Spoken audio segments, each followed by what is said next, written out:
de M. Ambara, reportage effectué du côté du tribunal militaire qui concerne l'expertise du professeur Bel Bichoka, une expertise de plus en plus contestée. C'est une vidéo d'une extrême barbarie qui a provoqué l'émoi dans la salle d'audience du tribunal militaire de Yaoundé le 1er juin dernier. Dans cette vidéo, d'une violence insoutenable, on y voit Martinez Zogo, ligoté, torturé, agonisant, suppléant ses bourreaux. La douleur est visiblement atroce. Devant la barre, le 32e témoin, le professeur Georges Belbichouka, expert en sécurité des systèmes informatiques, présente son rapport d'expertise. Au cours de la contre-interrogation, le 1er et le 2 juin, certains manquements sont soulevés par l'avocat de l'État. Constatons que dans le même temps, ce rapport comporte des lacunes. Il comporte des lacunes qui, de notre point de vue, c'est une interrogation. On se demande si ce n'est pas des lacunes volontaires. Parce que nous avons vu dans quelle mesure il y avait déjà un certain nombre d'éléments mobilisés pour permettre d'arriver à un résultat, mais ces éléments sont mobilisés que pour un seul des mises en cause. Pour d'autres, quand ils se retrouvent confrontés aux mêmes difficultés, ils ne font pas appel aux mêmes moyens. Le rapport d'expertise, parti pour marquer une étape décisive dans le procès de l'animateur de la célèbre émission Embouteillage sur Amplitude FM, est aussitôt contesté à plusieurs niveaux. Les conseils de la partie civile ne décolèrent pas. On a constaté, et moi-même je lui ai posé des questions sur ce point, que quand il s'agit de X, d'un accusé, il lui est facile de retrouver des messages effacés. Mais quand il s'agit d'un autre accusé, il ne peut plus les retrouver. Cela nous a paru quand même incompréhensible. Je lui ai posé la question sur les outils forensiques qu'il a utilisés. Il a utilisé Celebrite. Je lui ai posé la question de savoir pourquoi il n'a pas utilisé UFED ou Oxygène. Sa question a été de me dire que Celebrite est le plus performant, ce qui n'est pas vrai. La défense salue à l'unanimité ce rapport d'expertise. Ce qui m'a frappé, c'est que l'expert qui a été requis, non seulement a rempli complètement sa mission et très bien remplie, c'est-à-dire qu'il a étudié l'environnement, n'est-ce pas, numérique, n'est-ce pas, des acteurs et des téléphones qui lui ont été remis. S'agissant de nos clients, on lui a remis des téléphones de nos clients avec pour mission de les lire, d'y extraire tous les éléments qui pouvaient de près ou de loin être reliés à la fin de l'assassinat de Martinez Zogo. Et vous avez vu dans ses conclusions, il était formel et très clair. Il a dit, en s'agissant de M. Amogo Belinga, nous avons analysé tous les documents qui nous ont été remis, tous les téléphones qui nous ont été remis, tous les appareils, y compris les serveurs de l'immeuble Écan. Et à la fin de cette mission, nous n'avons eu aucun élément qui puisse relier M. Amogo Belinga à l'assassinat de M. Martinez Zogo. Je pense que l'expert a été à la hauteur des attentes et il a travaillé avec ce qu'il avait et il est allé au fond des choses. Alors la question d'une expertise complémentaire pour nous apparaît comme un moyen dilatoire, c'est-à-dire un moyen de prolonger inutilement les choses parce que on ne trouvera pas d'autres éléments en dehors de ceux qui ont été remis à l'expert. Au regard du rapport fourni par le professeur Georges Belbichouka et des manquements observés, les avocats de la partie civile se veulent clairs. Mon confrère Kemoué a sollicité une contre-expertise. Et quand mon confrère Kemoué, qui est du banc des parties civiles, sollicite, il la sollicite en notre nom à tous. Donc, nous avons sollicité une contre-expertise. Espérons que le tribunal nous suivra. La prochaine audience est prévue les 22 et 23 juin 2026.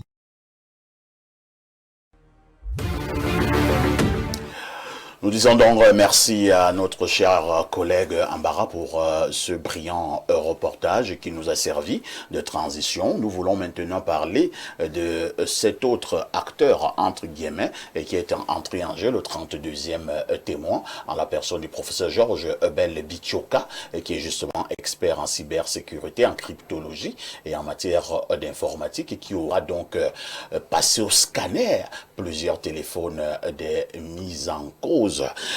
Je commence à ce niveau d'abord par Maître Nouga. Maître Nouga, je devais trahir un secret.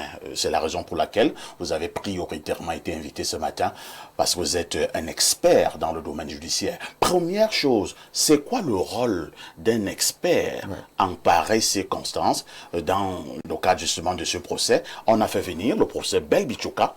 Quel est son rôle dans la procédure? Oui, écoutez, surtout en matière de, j'ai envie de dire, des nouvelles technologies, il devient de plus en plus difficile d'établir les faits. Parce que les messages sont souvent effacés, les images disparaissent, etc. Pourtant, il semble que pour les techniciens, il est clair que les images sont toujours là. Quelquefois, il semble qu'on va les chercher dans les nuages, le cloud, comme on dit, on va les chercher. Ils sont toujours conservés quelque part. Alors, il y avait un peu moins en matière pénale les questions d'expertise. On se contentait de relever les empreintes, de relever pour établir, pour lire les faits. Et après, il est arrivé les choses comme les expertises. Enfin, on examine le sang pour voir etc. Mais aujourd'hui, la question, il y a deux questions qui commencent à être difficiles, qui sont difficiles ou qui demeurent difficiles. Les questions de cybercriminalité. Il y a beaucoup de choses qui se font et que nous, en tout cas le juge qui est là, et même l'officier de police qui est là, il n'a aucune formation, aucune possibilité matérielle d'accéder à ces informations. Alors, les experts interviennent, qui savent décrypter, qui savent fouiller, qui savent atteindre les nuages, parce qu'en fait, je dis nuages parce qu'on appelle ça cloud, où la plupart des opérateurs conservent tout pratiquement ce que nous échangeons dans les téléphones, y compris le son. C'est-à-dire, votre appel à quelqu'un est nécessairement enregistré quelque part. Votre message est enregistré quelque part. Il y a donc des experts qui ont accès à ça. Qui peuvent aller retrouver. Et qui retrouvent ça et qui nous ramènent ça pour montrer au juge, voilà en réalité ce qui s'est passé dans ce téléphone. Que vous ne pouvez pas voir, mais que moi je peux voir. Et je voudrais dire aussi, en matière de sorcellerie. Vous savez, en matière de sorcellerie, c'est quelque chose d'extrêmement difficile. Pour le magistrat, quand on pose la question de la sorcellerie à un magistrat, tel a mangé l'autre dans la sorcellerie, en réalité, il est très très difficile d'établir la preuve. Or, de plus en plus de magistrats recourent à ceux qui voient l'invisible, qui accèdent à d'autres initiés. À d'autres initiés. Et quand on a rencontré 1, 2, 3 personnes qui vous donnent le même résultat, on commence à se poser des questions, peut-être c'est peut-être vrai. Donc la question de l'expertise, surtout en matière pénale, mais l'expertise judiciaire en général, est l'espace donné dans le cadre de l'information, c'est-à-dire dans le cadre des enquêtes, donné à des personnes qui ne sont pas directement rattachées à la procédure, mais on leur donne mission d'aller rapporter les soupçons, les probabilités, les possibilités qu'on imagine dans cette matière, et dans le domaine précis. Maître Nouga, gardez le microphone. Hein. Oui. Je dis qu'on doit bien vous utiliser dans le cadre justement de cette deuxième partie. Vous avez donné la première réponse. La deuxième question que je vous pose, quel est le rôle de l'expert? L'expert est-il là pour dire que c'est elle qui a raison ou l'autre a tort? Non. L'expert ne dit pas que tel a raison ou tel a tort. L'expert est un enquêteur spécialisé, en quelque sorte, et qu'il vous dit ce qui est, ce qui s'est passé, les faits qu'il a vus, qu'il a découverts. Je vous prends un exemple. Si on prend même l'exemple de ce monsieur, on lui donne des numéros de téléphone. Oui. Alors lui, il accède à ces numéros de téléphone à partir des opérateurs et à partir du système de conservation des images, et il vous, après avoir fouillé ces numéros de téléphone, j'ai constaté qu'il y a eu des échanges entre tel et tel. Et peut-être, s'il s'agit de messages audio, il peut vous dire ces messages étaient en forme audio, en forme et comportaient ceci ou cela. Vous comprenez? Il y a quelquefois des messages effacés, mais qu'eux, ils retrouvent. Il peut le retrouver. Ils retrouvent. Maître Nouga, j'ai dit que je vais vous exploiter également. Hein, Donc ce son matin. rôle, pour répondre de manière claire et précise, C'est de donner les faits. C'est donner les faits, ce n'est pas de donner... Il ne donne même pas son opinion. Il n'a même pas... Souvent, on ne lui demande pas son opinion. On lui demande qu'est-ce qu'il est, qu'est-ce qu'il a, qu'est-ce que tu as vu. Il dit, j'ai vu ça, j'ai vu ça. Maintenant, sur le plan toujours judiciaire, lorsqu'on a recueilli le rapport d'un expert comme M. Bichoka, concernant justement l'affaire Martinez-Zogo, il se trouve que son expertise divise, et cette expertise est d'ailleurs contestée. Alors, est-il possible qu'une expertise comme celle-là puisse être contestée? Oui, on appelle cela la contre-expertise. C'est-à-dire, il y a la possibilité, après avoir reçu une expertise, on l'examine. S'il y a des points qui ne sont pas suffisamment clairs, suffisamment clarifiés, eh bien, le juge peut demander d'initiative, ou bien les parties peuvent également demander, ou alors le juge à la demande des parties, de faire une contre-expertise. Et dans ce cas, on va prendre les points qui ne sont pas clairs, les points où il y a des éléments qui ne sont pas clairs, comme j'ai dit. Je voulais utiliser le mot sombre. On leur donne à une autre expertise. Après avoir vérifié que cet expert est qualifié, non seulement pour faire d'abord le travail minimum fait par le premier expert, mais faire au-delà de ça. Donc il y a la possibilité de faire une contre-expertise. Merci, Maître Nouga, pour ces précisions. Vous reviendrez tout à l'heure maintenant pour probablement vos analyses. Non, mais je voulais dire quelque Oui. chose de très important, Allez-y. puisque je profite de cette prise de parole. La question des services de la direction générale, de la direction de la recherche extérieure. La DGRE. Pour ceux qui ont été là en 1991 avec la tripartite, on avait posé le problème du CNR et de sa qualité de ses services. Il s'est avéré que nous avons des services d'intelligence interne qui s'occupent des Camerounais. Nous avons ces services d'intelligence. Et ce n'est pas le service de la DGRE. Je le dis parce que je pense qu'il faut qu'on commence à le dire à l'opinion, que l'opinion sache que nous avons un service d'intelligence extérieur. Et c'est ça qui est la DGRE. La DGRE n'a pas de mission sur les Camerounais.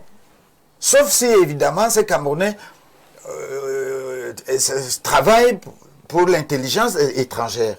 Très bien. Donc, il faut qu'on commence à dénoncer, il faut que les journalistes et répètent au service de la DGRE d'aller à l'extérieur, aller nous apporter comment on fabrique la bombe atomique, comment on fabrique... On devait nous prendre les choses là-bas et empêcher que les bandits viennent nous déranger ici. Ce n'est pas de vous occuper, parce que justement, quand cette histoire s'appelait CNR, ou DIRDOC, ou CEDOC, ça fait énormément du mal aux Camerounais.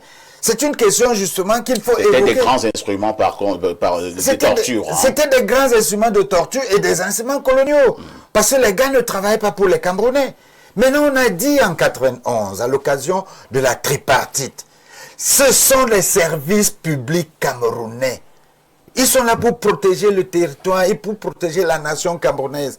Vous ne pouvez pas les utiliser pour figurez-vous, nous avons des lois qui ont dit que lorsqu'un journaliste a menti, on le poursuit. Moi, j'ai fait mettre... Pour diffamation. Pour diffamation, etc. J'ai fait mettre beaucoup de journalistes en prison.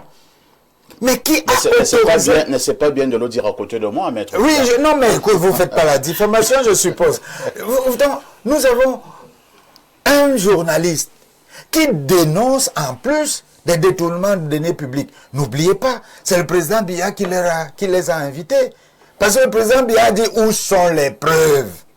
Quand Eric Shinji a demandé et le président lui a dit... Au sujet de la corruption. Au sujet de la corruption. Le président lui a dit apportez-nous les preuves. Quand un journaliste se met à apporter les preuves, de quel droit un service d'intelligence extérieur vient arrêter et torturer? C'est pour ça que je dis, il faut prendre cette histoire très au sérieux. C'est-à-dire, que l'État est. Et quand on dit État, il faut bien qu'on comprenne nous tous. L'État, ce n'est pas ceux qui occupent les postes aujourd'hui. Ce n'est pas seulement eux. L'État, au sens juridique, au sens constitutionnel du terme, qu'est-ce que l'État fait de ses agents?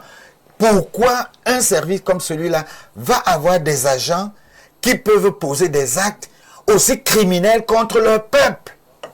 Merci Maître Douga pour toutes ces interrogations. On va passer la parole à Abel Elibi-Lobé. Abel, on a suivi déjà le rôle et tout ce qui va avec d'un expert à ce niveau de la procédure. Je voudrais vous poser une autre préoccupation.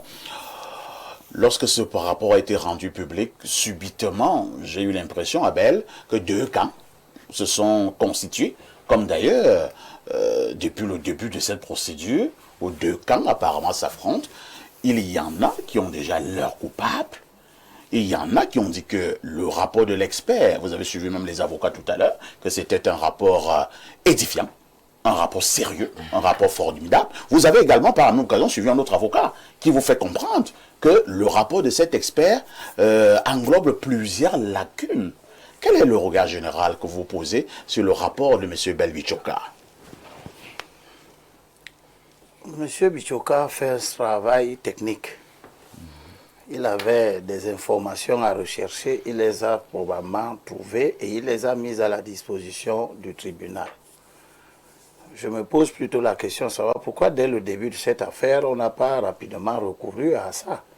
On aurait fait des économies de temps énormes. Ça fait de combien d'années que ça fait? 3 ans. Voilà. Tout le monde savait très bien qu'on pouvait chercher dans les téléphones, on pouvait, etc. Pourquoi avoir attendu aussi longtemps? Bon. Moi, je regarde très froidement, j'écoute certains discours qui me paraissent être relevés du populisme pur et simple. Si on nous donne l'État, il faut savoir que l'État, vous savez, dans des pays comme les grandes démocraties, l'histoire des États-Unis nous apprend par exemple que des services spéciaux américains ont été impliqués même dans des coups d'État. L'assassinat de Kennedy, n'est-ce pas? Bon. Ça montre la complexité de la gestion de l'État. Et j'aurais souhaité que face à ce genre de situation aussi difficile et tout ça, que les gens aient raison gardée et de ne pas considérer que l'État a demandé à X ou à Y d'éliminer Martinez-Zogo. De cette manière, tout ce que j'entends en train de dire que l'État, je ne vois pas les preuves qu'ils apportent. Qu'il y a un ordre de l'État. Que éliminer Martinez-Zogo en le torturant, en faisant ceci. Personne ne dit ça. Voilà. Il faut, oui, pas toi, tant mieux si tu dis que pas toi. Mais il faut faire attention avec les formules et comment elles peuvent être comprises. C'est très important. Parce que nous sommes dans une situation où il y a peut-être des commanditaires qui ont requis le professionnalisme de certains. C'est une chose. Une autre est de dire que l'État a demandé à ses militaires ou à ses spécialistes du renseignement, parce que l'État peut avoir des spécialistes, tous les États du monde ont des barbouzes. Qui ne doivent pas se retourner contre leur peuple. Si. C'est ça qu'on dit. Si, tu ne devais pas le dire. Parce que tu sais ce que c'est que la raison d'État. Oui. N'est-ce pas? Oui. Et tu sais très bien que... Elle ne se retourne jamais contre sa population. La question, c'est qu'est-ce que tu appelles se retourner? Parce que ceux qui actionnent la raison d'État, ils actionnent ça au nom de l'intérêt supérieur de l'État. Oui. Bon, bah, laisse-moi continuer mon propos. Tu peux te dire oui. Mais non, je veux simplement que certains discours soient nuancés. Oui. Un État, pour sa sécurité, peut être appelé à éliminer son citoyen. Oui. Ah bon? Ça a déjà été vu. Et ça ne vient pas de nos pays. Ça vient des grandes démocraties. Là où toutes les valeurs que vous prétendez implémenter ici ont été prêchées. Les États, et puis la vie c'est la vie. Elle est la vie partout. Les États, pour leurs intérêts supérieurs, commettent des crimes. Je ne dis pas que c'est bon. Je dis, quand vous voulez donc dire qu'un État a commis un crime, vous devez avoir les preuves que c'est l'État qui a commis ce crime. Parce que des individus peuvent commettre des crimes et mettre ces crimes sous les oripeaux de l'État. Nous sommes ici en face d'un problème. Des services spéciaux, les agents des services spéciaux sont impliqués dans un crime. Et il y a un discours simpliste qui dit c'est l'État. Et c'est ce que vous refutez. C'est ce que je refuse. Parce que je vois très bien que l'État a traduit ces gens-là devant les tribunaux. Et l'État est en train de laisser qu'il y ait des manifestations de la vérité. C'est-à-dire que l'État peut être capable demain de dire que ces agents que lui, il a formés pour la sécurité de l'État, la sécurité des Camerounais, sont partis faire une mission que l'État ne lui a jamais demandé, de faire. Voilà. N'est-ce pas? Mais il faut savoir que quand nous prenons dans la parole pour incriminer aussi simplement l'État, je ne pense pas que l'État, et vous, nous tous qui sommes ici, qui savons à peu près comment les services fonctionnent, même les services, avant de procéder à l'élimination d'un individu qui peut être un citoyen, requiert l'autorisation de la plus haute personnalité, le chef de l'État. Très bien. Or, vous ne voyez nulle part dans cette affaire, depuis le début, une trace de l'implication des plus hautes autorités du Cameroun. Non. Et je ne pense pas que le régime, parce qu'il y a des individus qui agissent et qui mettent leurs agissements sous le compte du régime. Non. Je ne pense pas que le régime avait intérêt à éliminer M. Martinez-Zogo. Ce que Martinez-Zogo disait n'avait rien de nouveau. Merci, c'est compris. Hein. On va passer la parole à Soulé Onoyolo. Soulé, je vous passe la parole parce que vous êtes un acteur médiatique au Cameroun. On constate également que les médias au Cameroun jouent finalement un rôle important. J'ai failli dire majeur dans le cadre de cette procédure. Malheureusement, on a aussi une impression, c'est que il y a également deux camps au niveau des médias, entre ceux qui ont trouvé leur coupable, qu'ils semblent désigner, et ceux qui pensent que la vérité est de l'autre côté. Est-ce que c'est le rôle d'un média dans le cadre d'une telle procédure? Vous savez, il y a de temps en temps, n'est-ce pas, les dommages collatéraux. Il y a de temps en temps, n'est-ce pas, les digressions qui peuvent survenir. Et aussi parce que dans cette histoire, l'État prend, le tribunal militaire prend tout son temps. Et la nature a horreur du vide. Maintenant, on ne peut pas nier que de plus en plus, notre profession est infiltrée. Ça veut dire quoi? Ça veut dire qu'il y a des anti-journalistes, des non-journalistes, n'est-ce pas, des communicants de la 25e heure, qui parfois n'entrent pas au fond des dossiers, mais font ce que je pourrais appeler le suivisme. Et c'est extrêmement grave, malheureusement. Et comme je disais, c'est que le tribunal militaire prête aussi du flanc à cela. De quelle manière? De la manière par laquelle il faut freiner non seulement le procès, et de la façon de changer à tout bout du champ la collégialité, tel juge était cela. Ça laisse croire, hein, ou alors ça laisse entrevoir à certaines complicités. Vous soupçonnez que si le tribunal militaire voulait déjà rendre le verdict, il aurait déjà fait? Bien sûr, ils ont toutes les informations. C'est aussi facile que ça? Ce n'est pas que c'est aussi facile, ils savent. Je suis convaincu qu'ils savent. Au moment où nous parlons, vous pensez que le tribunal militaire connaît déjà les le président coupables de la République, hein, qui est le plus renseigné, ils savent ce qui s'est passé. Mais la preuve, c'est après 3 ans qu'on commet l'expert, qu'on le regrettait, Elie Mulebe. Est-ce qu'on n'aurait pas pu le faire avant? En fait, on est en train de traîner au maximum cette affaire pour une raison simple. Je suis de ceux qui pensent que l'affaire Martinez est le procès du renouveau. C'est le procès du régime. Vous voyez le régime partout? Et on fera durer au maximum le jugement et le verdict tant que certaines personnes seront encore aux affaires.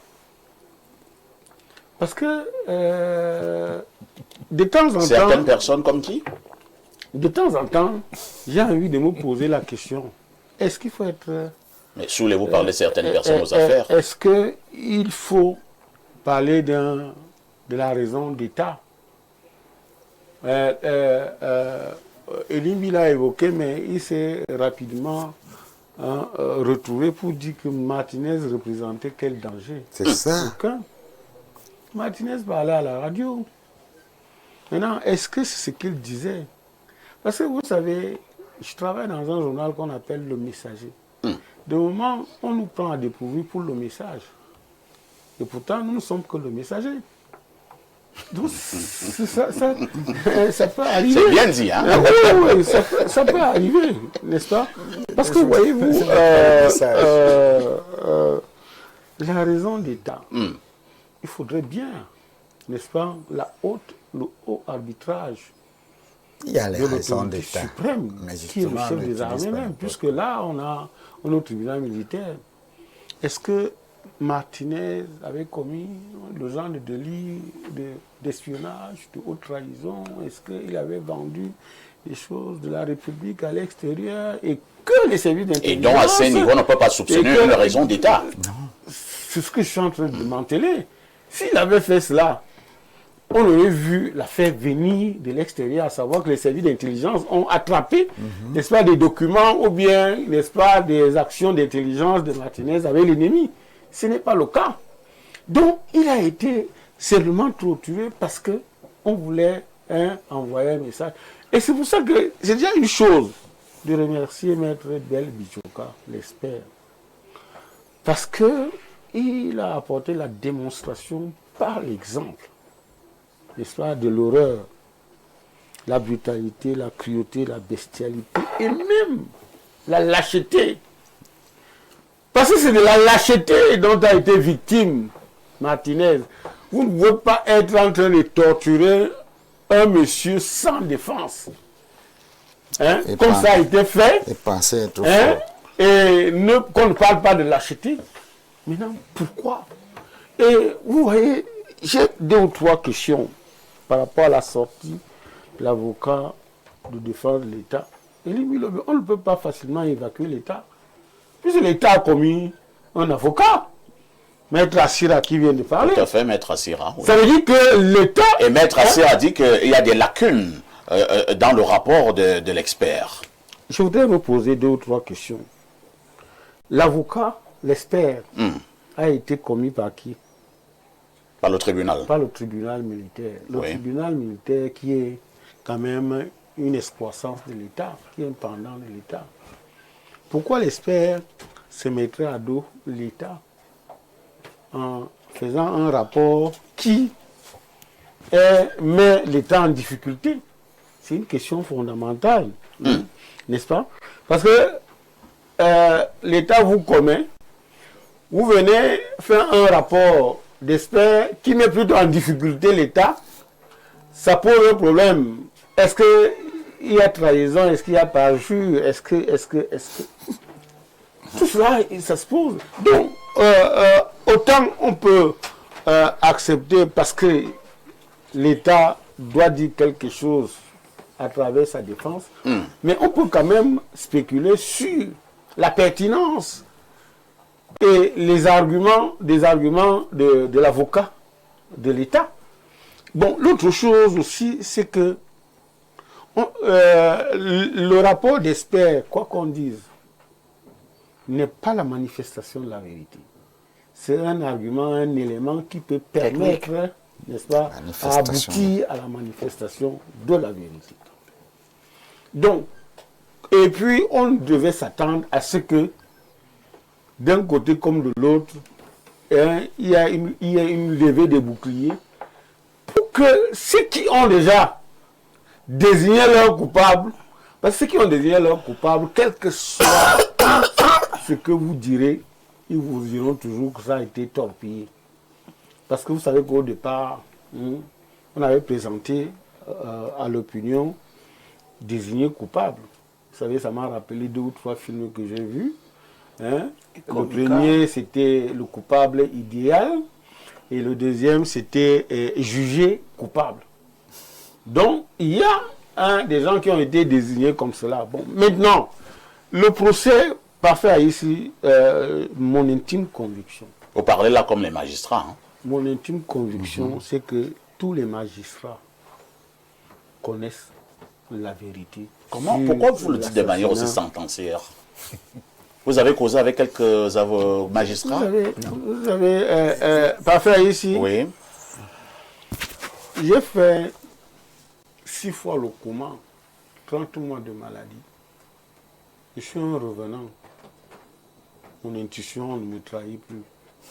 Mon intuition, n'est-ce pas, me donne 75% minimum de vérité. Ça veut donc dire que vous-même, vous connaissez la vérité dans le cadre de cette affaire? Non. Puisque vous avez des pouvoirs sur ma vérité, c'est que les magistrats connaissent la vérité. Voilà ma vérité. Ce n'est pas que je connais qui a exécuté ou alors quels sont les bouchers qui ont tué Martinez, mais ma vérité, c'est que les magistrats connaissent la vérité. Mais comme c'est une affaire qui semble impliquer de hautes personnalités de la République, de hauts fonctionnaires, hauts commis de l'État, je n'ai pas, vous savez, je ne peux pas vous faire risquer la comparution au CNC, je ne peux pas nous faire risquer, n'est-ce pas, un procès. C'est pour ça que je ne me hasarde pas à citer des noms que je n'en ai pas. Attention, hein, que je n'en ai pas appelé à la barre. J'ai dit bien, je ne Parce que vous dites que vous ne risquez pas à citer les noms. Parce que vous pouvez aider la justice pour la manifestation de la vérité. Non. Parce qu'il y a il y a un grand confrère qui avait joué à ce jeu, je préfère taire son nom, il a dit qu'il suivait cette affaire minute by minute lorsqu'on a arrêté Martinez et lorsqu'on l'a tué, on lui a fait comprendre qu'on vient de tuer Martinez et le grand confrère en question avait été appelé au niveau de la police, au niveau de la gendarmerie. Le grand confrère finalement dit que non, il voulait créer le buzz. Il a demandé pardon. Ngouta. Oui. Ousmane Sonko de la modération. Il faudrait que je sois bien entendu. Je dis ma vérité. C'est que les magistrats connaissent la vérité. Point. Deuxièmement, je dis que les coupables, n'est-ce pas? Les coupables en question, je ne peux pas me hasarder à citer le nom de coupable que je ne connais pas. Je voudrais vous la phrase est importante. Je le connais.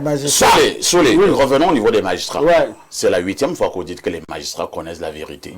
Même à ce niveau, vous pouvez déjà aider la justice. Non, donnez-nous les noms des magistrats qui connaissent la vérité. Je vous ai rappelé, avant que le maître qui est l'expert ne prenne la parole, je voudrais simplement dire que un peu plus de 3 ans d'un procès, n'est-ce pas, pour l'exécution d'un communicant, je parle aussi avec les larmes d'un journaliste. Non, mais j'estime que le temps a déjà beaucoup passé. Mais il y a des procès dans le monde qui n'ont toujours pas été... Dans l'affaire Martinez, c'est un procès du monde. C'est des procès compliqués. Qu'est-ce qui est compliqué? Est-ce qu'aux États-Unis, on sait qui a tué Kennedy? Est-ce qu'aux États-Unis, jusqu'aujourd'hui, on sait qui a tué Kennedy? J'aime pas trop. Mais je te montre la durée du procès ne préjuge pas de la connaissance. Je voudrais aider au sujet de la vérité. Oui, Maître Nouga. Au sujet de la vérité factuelle des faits n'est pas la vérité judiciaire. Vous savez, la justice... Ça veut dire quoi? Ça veut dire que ce qu'il dit que les magistrats connaissent la vérité ne veut pas être vrai. C'est pas vrai. Parce que le magistrat, sa vérité, la vérité judiciaire, est une vérité sur 3 points, sur 3 plans. C'est la vérité des faits. Peut-être qu'ils la connaissent déjà. Mais à côté de la vérité des faits, il a la vérité de l'intention qui a motivé les faits. Et enfin, il y a la vérité légale. C'est-à-dire, comment la loi apprécie ces faits. Donc, l'analyse, l'enquête, le journaliste que je suis, n'est-ce pas, c'est des les faits. Voilà. D'accord. C'est pour ça si que vous vous êtes d'accord avec moi que les magistrats connaissent déjà c'est les faits, possible, mais ça ne suffit pas pour un magistrat. Pourquoi alors on parle quel fait Il y a sur les faits, maître. Tout le monde sait que attendez d'abord. Il faut parler des faits. Qu'est-ce que vous mettez dans fait? Non, les faits, c'est ce qui s'est passé. Très bien. Alors, écoutez, si un magistrat dans les faits, oui, c'est pas facile de donner le verdict? Non, toujours pas. Qu'est-ce qu'il faut encore? Il faut s'assurer, et ça c'est l'article 74 qu'on cite beaucoup dans le code pénal, il faut s'assurer que ces faits ont été commis dans l'intention manifeste de commettre l'infraction. Incroyable. Oui, non mais c'est la loi. Il faut c'est ce que nous comprenons souvent. Je peux te cogner avec une voiture. Ça peut être un problème mécanique. Le cas Martinez. Mais je peux aussi te connaître parce que je voulais te tuer. Voilà. Attendez, c'est le cas Martinez qui nous intéresse. Alors, sur le cas Martinez, je voudrais que vous releviez, je ne défends pas les magistrats, mais je vous dis, puis je comprends, je connais comment la procédure. Il faut d'abord relever une chose, il y a beaucoup d'accusés. Chaque accusé non seulement doit être entendu par rapport à chaque fait, mais il doit être contredit par rapport à chaque fait. Et tout cela se passe dans un cadre légal qu'on appelle la procédure, ce que la loi a prévu de faire. Donc, le fait de connaître que Martinez est mort, c'est un fait. On a vu son corps, certainement, vous et nous, peut-être certainement le magistrat aussi le connaît. Mais est-ce que ça constitue l'infraction? Le magistrat doit continuer à chercher. C'est pour ça qu'il y a des expertises. Est-ce que le rapport l'expert, n'est pas suffisant? s'il va plus loin, il ne connaît pas les bourreaux de Martinez. Il a vu ces bourreaux. Il faut qu'il analyse du point de vue juridique que ces faits qu'il a vus, qu'il connaît, constituent effectivement une violation. Ici, je comprends maintenant pourquoi les gens nous ont avertis à savoir que un mauvais arrangement vaut mieux qu'un bon procès. Ah oui, je comprends maintenant. Ça, merci. On va accueillir le professeur Mathias Eric Owonangini qui nous a retrouvés. J'avais à présenter des excuses en son nom, en ouverture de ce programme. Vous n'avez pas vu mon message alors.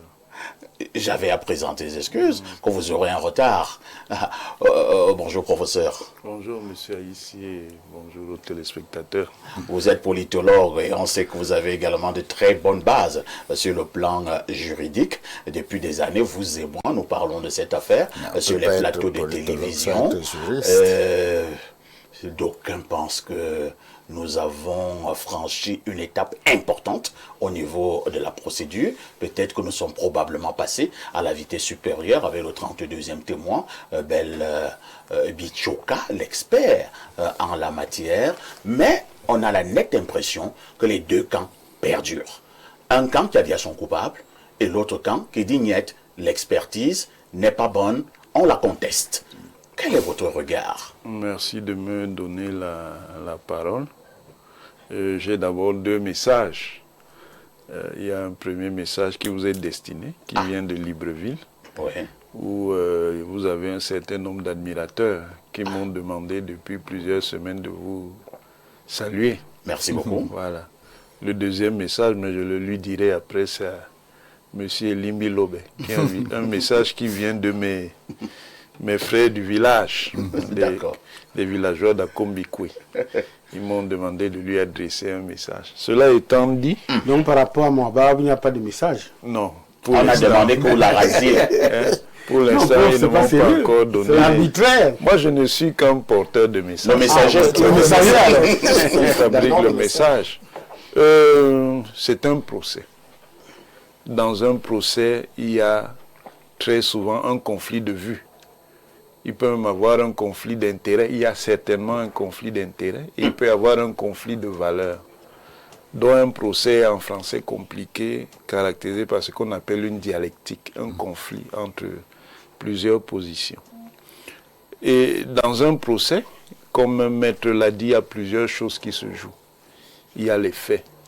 Mais en droit, les faits ne suffisent jamais. Il y a ensuite le droit. Dans le droit même, il y a trois aspects. Il y a la procédure, c'est-à-dire comment le procès évolue. Et la procédure du procès est assez particulière. Quand on est dans l'ordre d'un procès, la procédure est assez particulière. Il y a la norme, c'est-à-dire le contenu de la règle qu'on va appliquer. Il y a l'institution, c'est-à-dire ici le juge qui va se prononcer ou les juges qui vont se prononcer. Le dernier élément, c'est l'intime conviction. C'est-à-dire que quand les juges vont se prononcer, ils vont aligner tous ces éléments-là et se prononcer.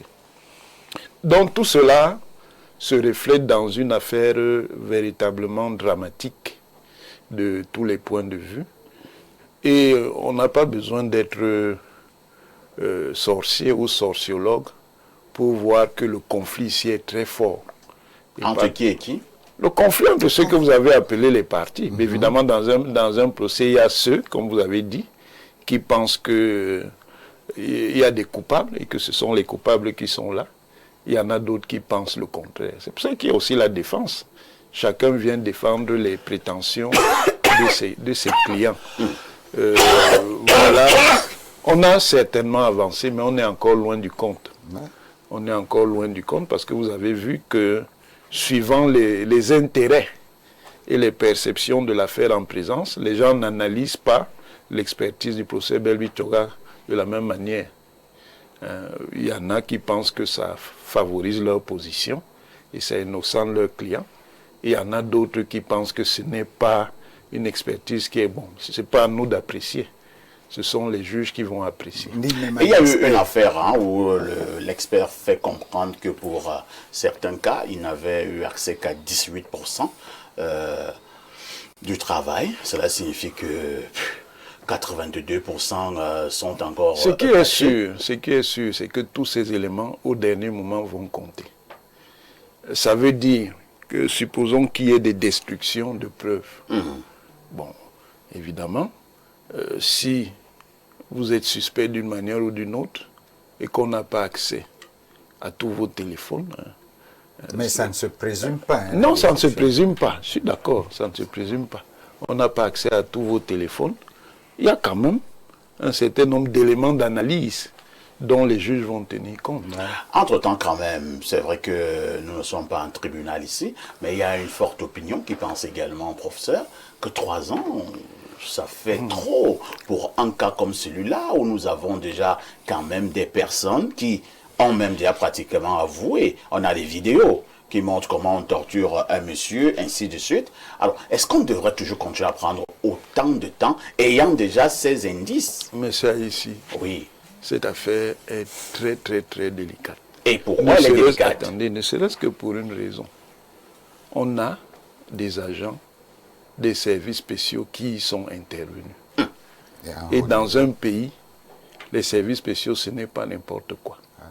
À partir du moment où les agents sont intervenus, même si ils l'ont fait pour des raisons strictement personnelles, qui n'ont rien à voir ni avec la ligne de l'institution, c'est-à-dire le dit service spécial, ni avec quelque ordre venant de l'État.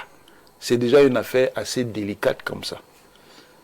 Donc, ne serait-ce que sur ce seul élément, c'est une affaire qui est très délicate.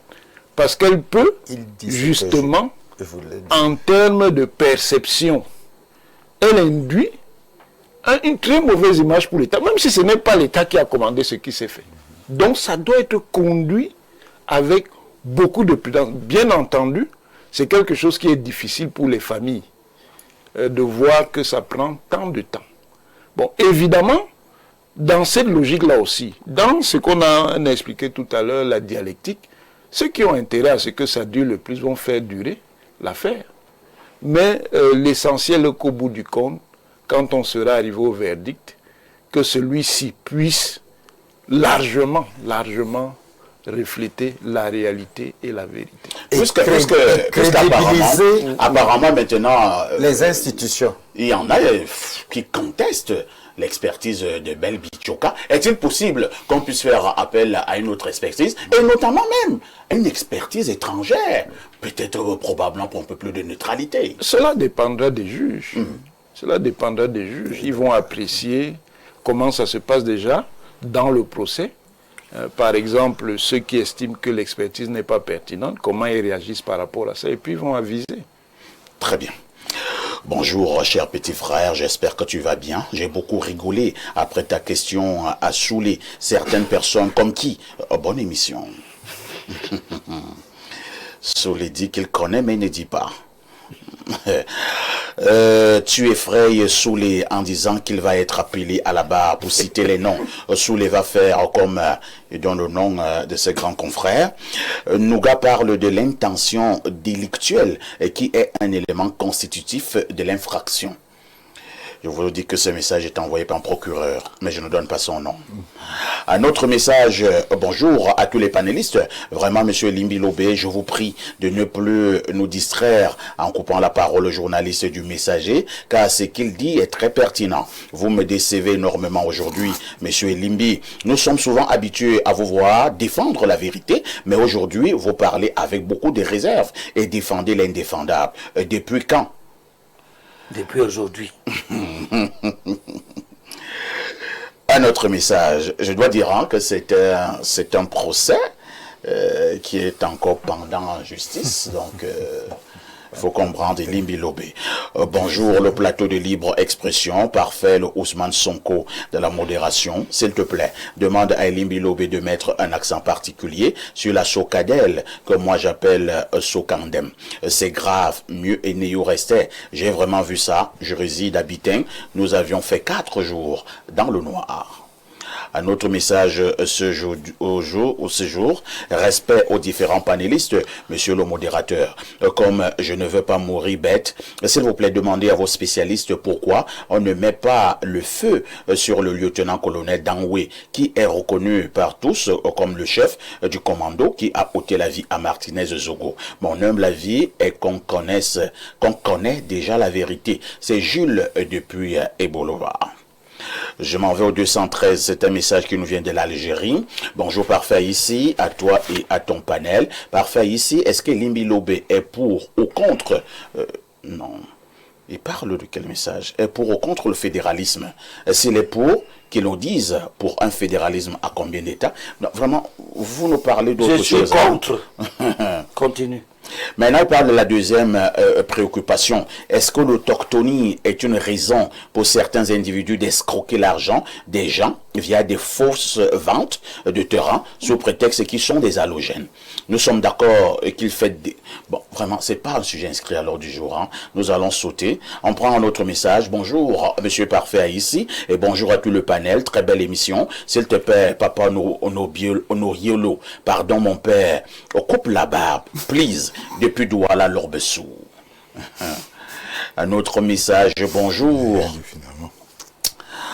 Bonjour Parfait, ici le Écoin de la modération. Bonjour à l'ensemble du panel. Je souhaiterais m'adresser à monsieur Limbi Lobé afin de lui exprimer ma gratitude pour la hauteur de vue et le discernement dont il fait preuve. En effet, sans verser dans la complaisance à l'égard du gouvernement, il serait hasardeux d'imputer à ces derniers le commandite.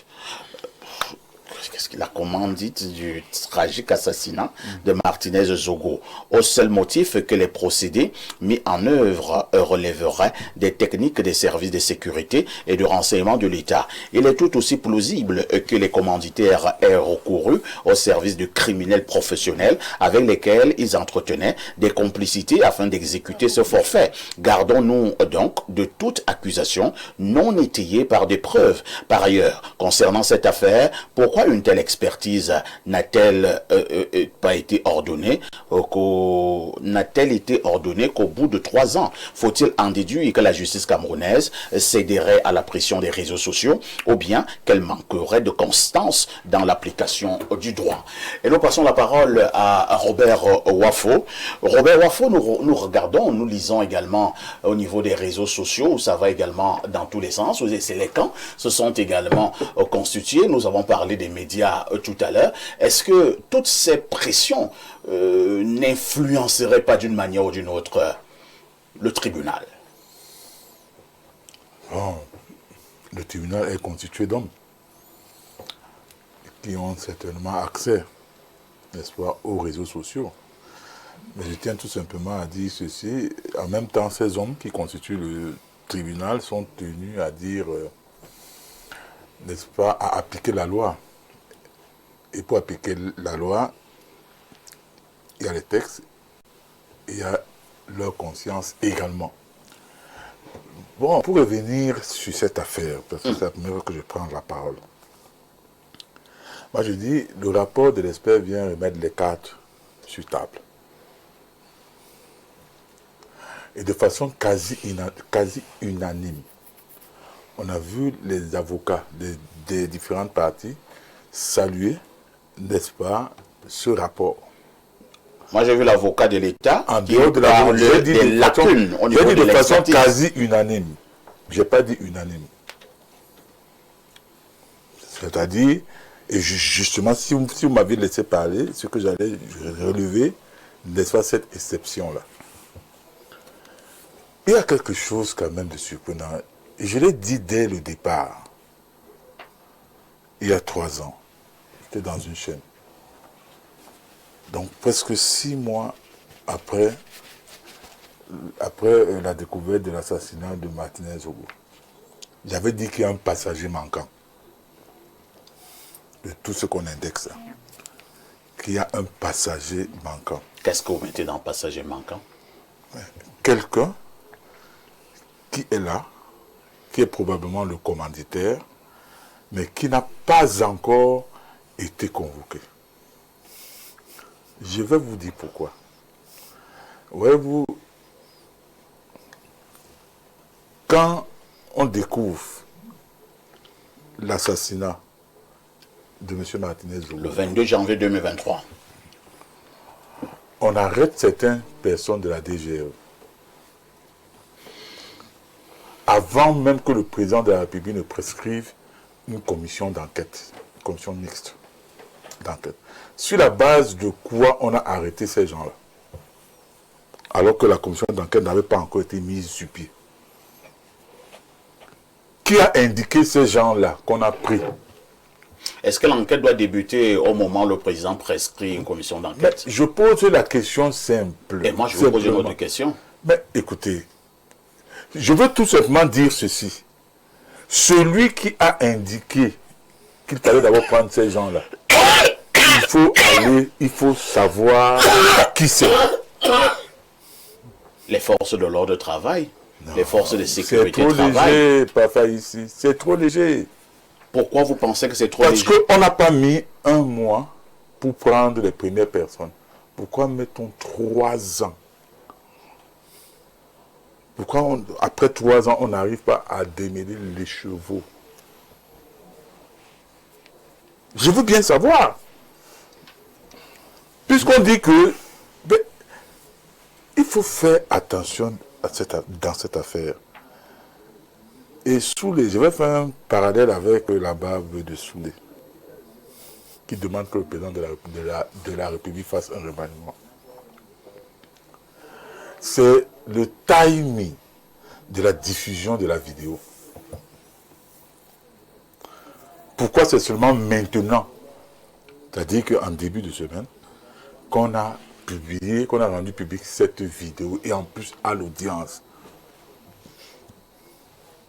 Pourquoi? Pourquoi c'est maintenant qu'on choisit de montrer aux Camerounais la vidéo de la torture suivie de l'assassinat de Martinez Zogo? Rien n'est fait au hasard. Le président de la République ne voudrait-il pas, ça c'est une supposition, hein, mettre à la disposition, non, sacrifier quelqu'un dans la future composition du gouvernement pour dire « j'en avais marre ». Vous avez des interrogations bizarres. Hein? Vous comprenez bien. C'est pour ça que vous dites que c'est bizarre. Et c'est comme... Parce que le nœud du problème, c'est de savoir... Donc, puisque les exécutants sont déjà connus, c'est de savoir qui sont les commanditaires, le ou les commanditaires. Qui est le commanditaire, ou alors s'ils sont nombreux, qui sont les commanditaires? Parce que, je vous l'ai dit, en dehors d'un seul expert, l'expert de la DGE, tout le monde, tous les autres avocats ont dit qu'ils sont satisfaits de cette affaire. Et vous avez parlé donc des réseaux sociaux. Il y en a qui s'interrogent. Pourquoi il s'interroge par rapport au fait que l'expert a dit qu'il y avait des messages qui étaient supprimés. Donc on a supprimé certains messages dans certains téléphones. Notamment dans le téléphone de l'accusé Amogo Beninga. Oui, c'est tout à fait normal que les gens s'interrogent pourquoi on a supprimé ces messages. Mais si on a supprimé ces messages, s'il a constaté qu'on a supprimé ces messages, ça veut dire on peut repérer à qui il a envoyé ces messages. Et aller sur le téléphone de celui qui a reçu ces messages. C'est si simple que ça. Vous êtes expert dans le domaine? Je suis pas expert. Je dis un truc classique, même l'enfant comprend. Si vous me faites un message... non, attendez. Il n'a pas pu. Lui qui est un expert. Non, attendez, mais ça veut dire que vous ne m'avez pas compris. Si vous me faites un message et vous me le transférez, hein, si vous me faites un message et vous supprimez, on peut retrouver ça dans mon téléphone, non? Quand je supprime, est-ce qu'on sait encore à qui j'ai envoyé le message? Mais bien sûr. Est-ce que j'ai à supprimer? Non, l'expert Bel Bichoka. Il y a plusieurs façons de supprimer. L'expert Bel Bichoka, c'est quand même un expert en cybersécurité. Et chez toi, il est chez le receveur. Oui, mais c'est pour tout le monde. Je dis c'est un expert en cybersécurité. Vous l'avez dit. La preuve, c'est qu'il n'est pas allé nécessairement dans le portable d'un des accusés pour ressortir certains éléments. Donc, il est allé sur Google. Qu'est-ce que tu as dit? C'est lui qui l'a dit. C'est sur Google qu'il est allé? Oui, il a dit. Je ne l'ai pas entendu dire ça. Je dis, il a dit, c'est dans le rapport. Toi, tu as lu le rapport? Il y a des éléments qui circulent, peut-être qu'ils sont faux, mais ils circulent. Mais c'est clair. C'est-à-dire que c'est clair qu'il est allé. Mais il est expert en cybersécurité. S'il est expert en cybersécurité, ça veut dire qu'il sait comment on peut récupérer un message quelque part. Ça signifie que vous mettez également son expertise, non pas son expertise, vous mettez son rapport en doute, c'est ça? Non, mais vous pensez qu'il a des lacunes? Ça veut dire quoi? J'ai dit, ça vient remettre les cartes sur table. Et moi, je vous l'ai dit depuis le début de cette affaire. Et moi, je l'ai dit dès le début de cette affaire. Quand j'ai appris qu'il y a un avocat émérite, quand je l'ai vu entrer dans cette affaire, j'ai compris que l'affaire allait être difficile. Allait être difficile. Parce que, quand vous voyez, M. Paffa ici, quand il y a un crime, l'assassin s'avance toujours très tôt à orienter une piste. On l'a vu dans plusieurs... Je pense... On l'a vu dans plusieurs films. Excusez-moi. Le vert rouge, Ika et tout. C'est comme ça que ça se passe. Le véritable assassin ou commanditaire, ça range toujours. On n'est pas loin de commentaires tendancieux. Je dis, c'est pas un commentaire tendancieux. Je n'ai cité le nom de personne. Non, c'est pas un... Je dis, je n'ai cité le nom de personne comme commanditaire. Je vais vous dire ce qu'on appelle commentaire tendancieux. Jean-Robert, permettez à Maître Nougat, qui est avocat de coller un mot, allez-y, Maître. Il faut faire attention. Et surtout, si je suis au plateau, je suis obligé de réagir. Tout commentaire qui ne relève pas des faits et qui pourrait influencer l'opinion du juge est ce qu'on appelle commentaire tendancieux. Tout à fait. Donc, il faut faire très attention avec ce que vous dites. Qu'est-ce que j'ai dit précisément? Vous dites pas précisément... Qui peut influencer l'opinion du juge? Vous dites Maître Nougat vous répond. Vous dites que il y a une personne qui n'est pas encore poursuivie, mais qui existe. Oui. Oui, mais attendez. Et vous dites que vous ne citez pas cette personne. Oui. Mais bien sûr que ça... Je ne connais pas cette personne. Mais bien sûr. Mais comment tu parles dans la personne? Tu ne connais pas la personne. Qu'est-ce qui vous dérange des temps?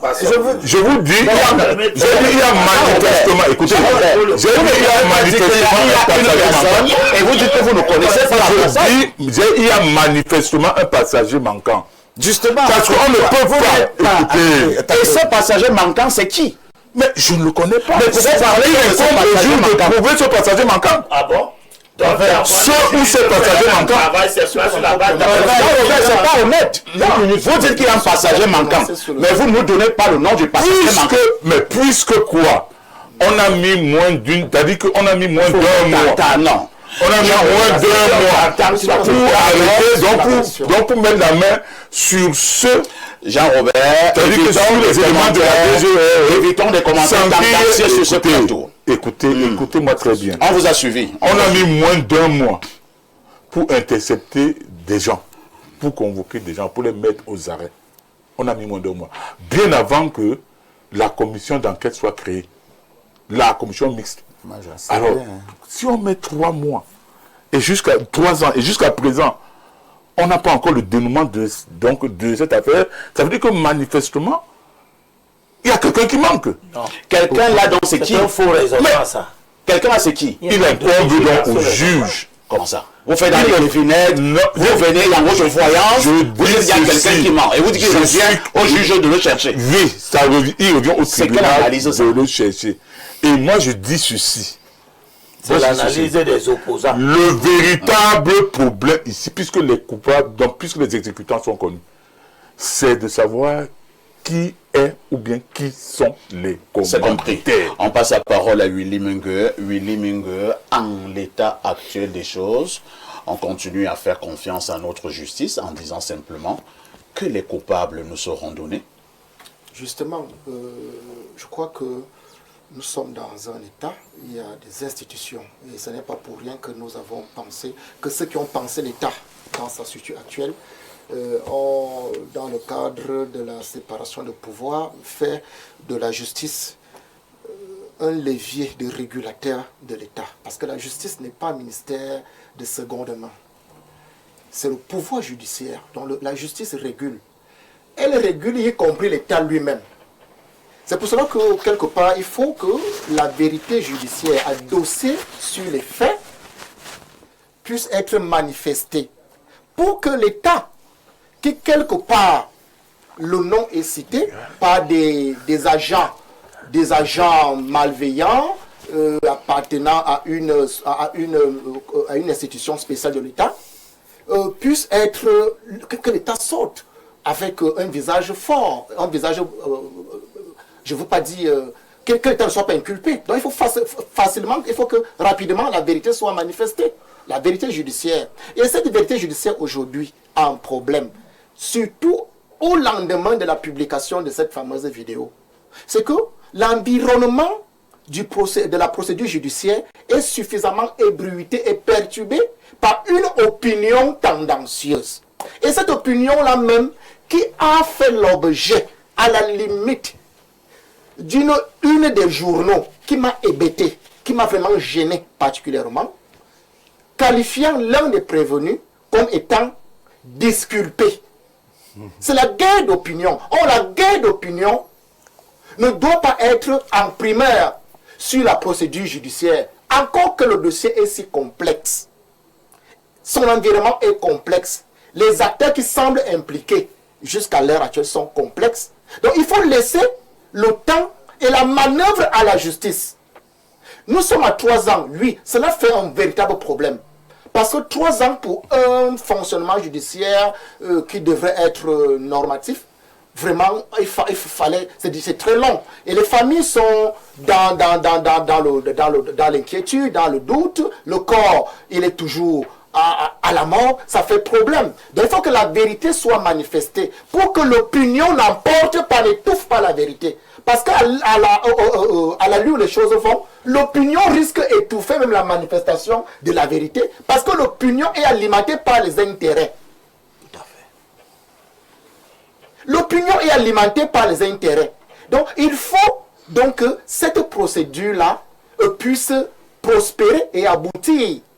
C'est là où nous en sommes aujourd'hui. Et vous voyez dans notre plateau là, chacun essaie de tirer de son côté. C'est ce qui se passe autour de ce procès. Est-ce que de cette manière-là, nous aidons vraiment la justice si nous avons l'impression que c'est une guerre de camp?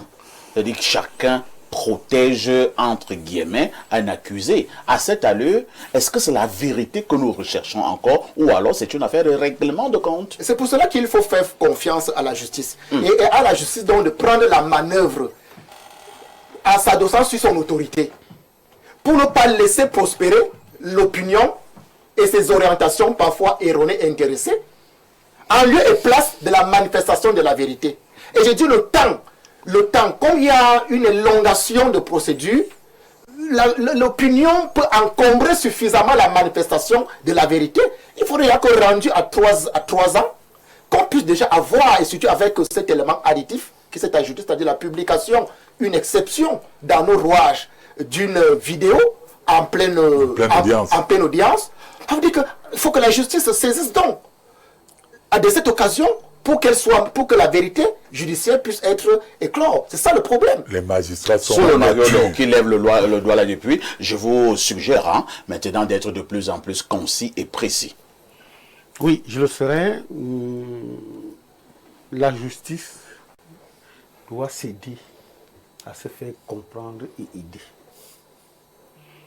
Parce que tel que ce procès avance, on a le sentiment qu'il y a d'un côté les commanditaires et de l'autre côté les exécutants. Ou alors les exécuteurs. Et c'est pour ça qu'il ne faut pas jeter l'eau du bain. Le bébé avec l'eau du bain dans ce que dit Wafo. Il faut prolonger son raisonnement. Et je voudrais même prendre le bout de l'inverse, pas l'inverse. Non. Au niveau de Wafo, on a l'impression qu'il intimide. Je n'intimide personne. La justice. Ces magistrats sont des hommes de qualité et d'exception. Non, Wafo, moi je fais mon travail. Ils ne sont pas influençables. Robert Wafo. J'ai bien parfait. Oui, Soulé. Vous êtes Ousmane Sonko de la modération. Oui. C'est parce que vous savez bien mener vos débats. Tout à fait. Les sujets. Je suis entièrement d'accord que de temps en temps, il faut nous recadrer. Oui. Parce qu'à un moment donné, on peut déborder. Et on peut peut-être... notre langue peut glisser.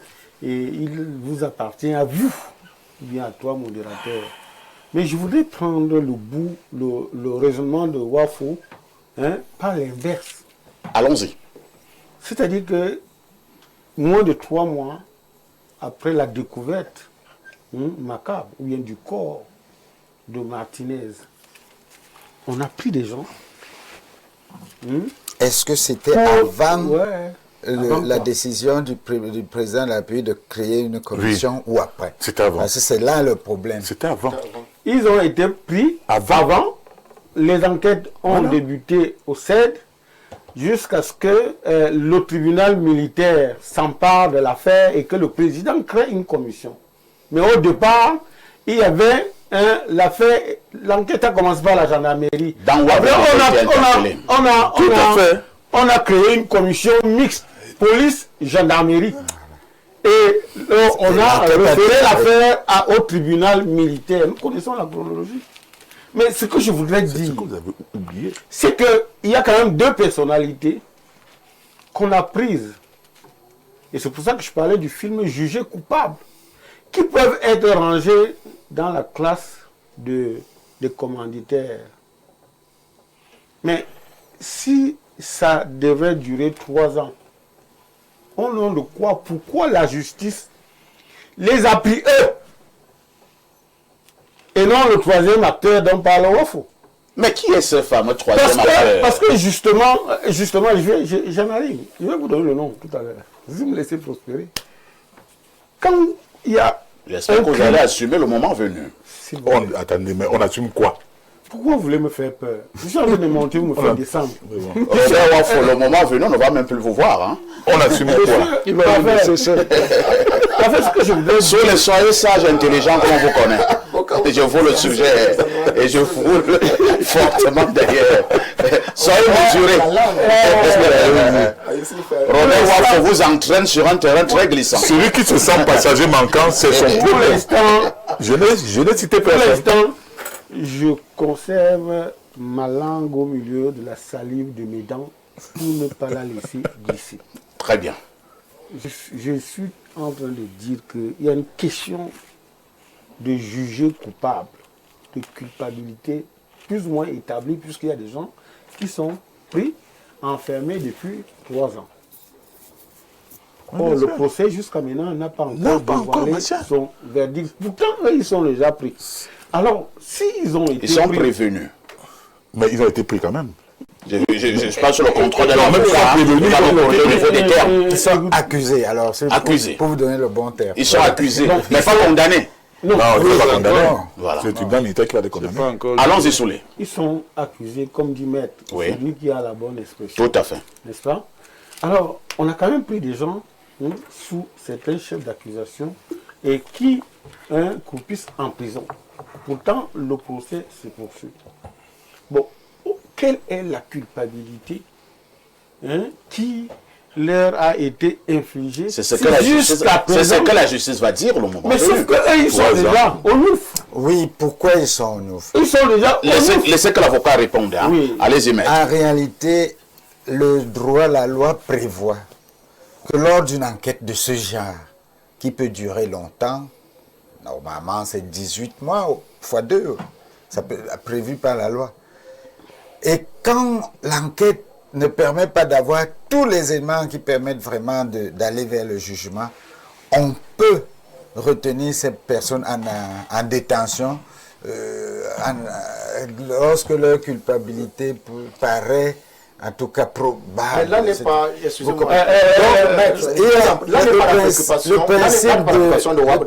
de Wafo. La précaution de Wafo, c'est qui a orienté l'interpellation avant que les enquêtes mais c'est l'enquêteur. C'est ça la question. C'est l'enquêteur et le parquet. Qui a orienté ces interpellations? Il faudrait qu'il réponde à cette question. Qui a orienté? Lorsque le policier là, on est au Cameroun. lorsque le policier là, il vous trouve, je ne sais pas moi, dans un accident. Permettez à l'avocat de répondre. Allez-y. Lorsque le policier en route, il vous trouve dans un accident de circulation, vous n'avez pas de permis, vous n'avez pas de documents de circulation, ben, il constate que vous n'avez pas ça.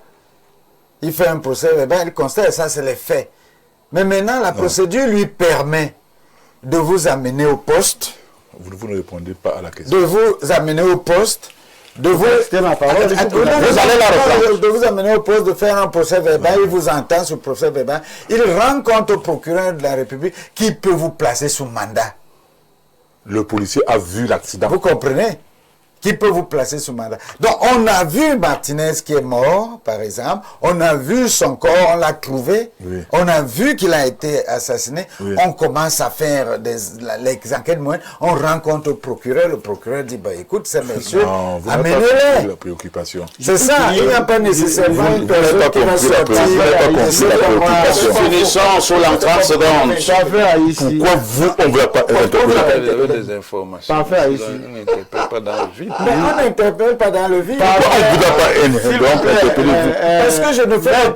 C'est moi qui ai la parole. En 30 secondes, je t'ai saoulé. Je pense que nous sommes encore, le droit camerounais privilégie encore la présomption d'innocence et non celle de culpabilité. Oui.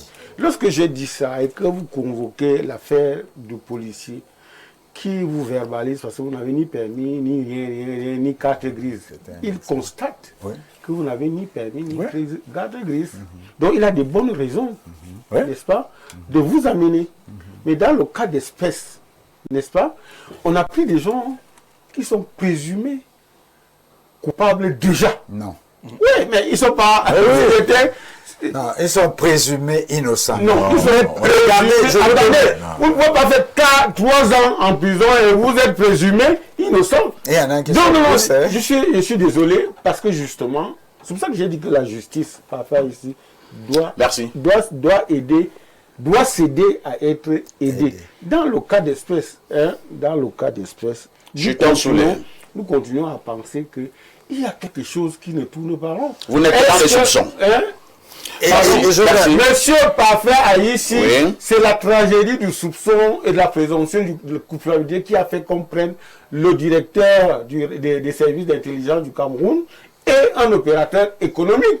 Parce que jusqu'à maintenant, la vidéo ne les montre pas. Ils ne sont pas présumés être des bourreaux directs, mais ils sont présumés être des commanditaires. Et pour cela, il aurait dû Je ne sais même pas s'ils sont présumés commanditaires ou exécuteurs. Pour l'instant, personne ne peut répondre à cette question. Sauf qu'ils sont en prison. Et ça fait 3 ans qu'ils sont en prison. Et nous allons donc lire quelques messages. Bonjour et bon panel. Vu la vidéo diffusée au tribunal, à qui appartient l'endroit où a été torturé et tué Martinez? C'est James depuis Douala. C'est vrai qu'au départ, on nous avait parlé de pas mal de choses. Hein. Alors, au fur et à mesure, la procédure évolue. On en parle même pas. Qu'est devenu le Prado Noir? Qu'est devenu ceci? L'immeuble. On en parle. Qu'est devenu le sous-sol? On en parle.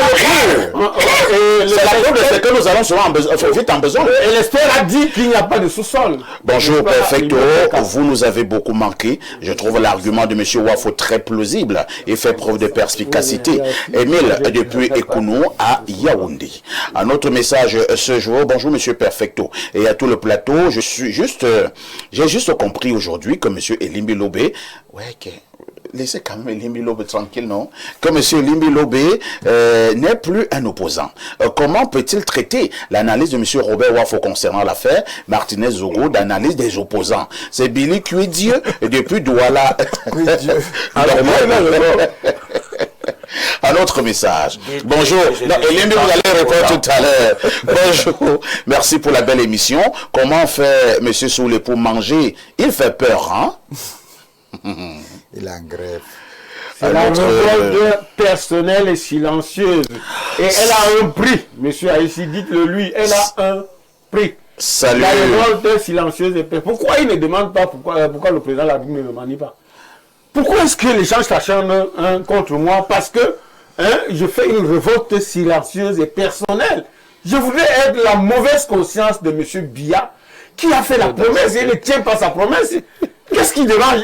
C'est le président Biya lui-même qui a promis le 31 décembre qu'il va... Il ne veut pas parler de votre barbe. Non, la barbe est, n'est-ce pas, l'expression de la révolte personnelle et silencieuse. Merci. De la révolte contre... Salut, parfait. Il ne comprend pas pourquoi le président de la République parle, vous parlez, il ne tient pas ses promesses. C'est compris. Salut, parfait. Le nom Salut, parfait. Le nom de la modération, s'il te plaît, tenez-le pour dit. On n'efface jamais un message envoyé via un réseau social. J'ai dit bien, je le dis bien, lorsqu'on clique sur effacer un message, on réussit juste à masquer la visibilité du message, soit à nous, soit à tout le monde. Mais le message reste bel et bien visible au niveau des serveurs du réseau social en question et peut être lu à tout moment. Appelez-moi le Wi-Fi. Merci. Un autre